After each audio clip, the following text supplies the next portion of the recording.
We've seen some numbers out today. Retail trade volumes down 0.4% in March, in the March quarter, lower than had been expected. Is this showing that the retail, or not just retail, but consumers are hurting badly from the rate rises? Do you think that that will help the RBA keep things where they are as opposed to hiking them? There is no doubt that average Australians are really hurting right now, and that's reflected in those retail trade figures. And it shows that the economy really is slowing. The problem is it's aggregate demand that pushes up inflation.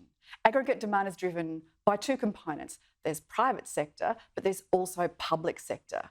Our concern is that the public sector side of the equation hasn't come back in the same way that the private sector consumption has. Are the states to blame for that largely? Well, that's why if you look at what's happening at the state level of Victoria today with payments for school-age kids, and Queensland, that $1,000 boost to energy bills for households, regardless of if that's not means tested. Well, I don't think that it's only the states. Certainly the OECD have pointed out that state debt is genuinely a problem, and states' fiscal positions are driving some of the problems with inflation, but it is not the only driver.